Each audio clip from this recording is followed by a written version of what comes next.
For 30 years, Section 230 has protected internet companies from being sued over content posted by their users. That single provision functioned as a legal fortress, allowing web startups to grow into trillion-dollar giants, remaining immune to the liabilities governing other industries. In March 2024, a Santa Fe jury shattered that immunity. They found Meta liable for 75,000 violations regarding child safety, ordering the company to pay $375 million in civil penalties. New Mexico Attorney General Raul Torres architected the case.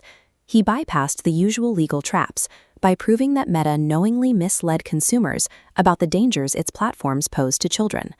While the initial fine is small for a company of Meta's scale, Phase 2 of the trial carries a much higher cost. The state is now seeking a court order to legally mandate that Meta rewrite its core algorithmic code.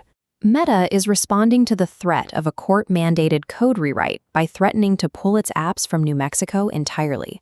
To understand how one small state reached this point, we have to look at how Torres changed the legal definition of an algorithm. Torres targeted the lawsuit at the platform's design, specifically how the algorithm is engineered. This strategy applies classical product liability law, the same framework used to regulate every other physical good in the American marketplace. Decades ago, the legal system used this logic to hold Big Tobacco accountable for engineering addictive products and concealing their known health risks. It is the same logic that forced the auto industry to build safety features like seatbelts directly into their cars, rather than blaming the drivers. By classifying the algorithm as a defective manufactured product, New Mexico removed Meta's ability to hide behind free speech protections or Section 230. This table highlights the specific defect in the platform's design. Unlike a chronological feed where you see what you follow, engagement-based ranking systems use predictive models to surface content you didn't ask for. The algorithm operates as an adaptive prediction loop, using microbehaviors as feedback to recalibrate content. Meta profits by selling this attention, running billions of automated ad auctions daily. For minors, this design creates 3 categories of harm: exposure, escalation, and compulsive engagement. Testimony during the trial revealed that because the algorithm optimizes for interest above all else, it effectively connects adult predators with children who have shared similar data signals. The harm to children is the mathematical result of a product operating exactly as it was designed. Meta maintains that its algorithms are protected by the First Amendment as editorial choices, similar to how a newspaper editor decides which stories to put on the front page. The company also argues that New Mexico's demands are technically impossible.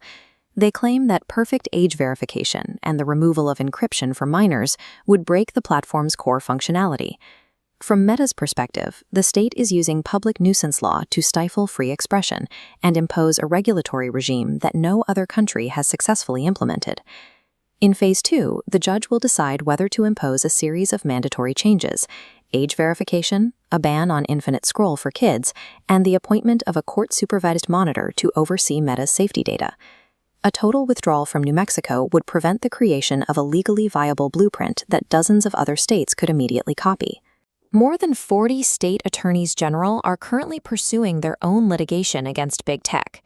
They are watching this trial to see if the product liability framework can be used to bypass federal gridlock. If states like California, Texas, and Florida adopt this model, the resulting legal liability would force the industry to change its engineering standards nationwide. Digital products are finally being held to the same safety standards as the cars and medicines in our homes.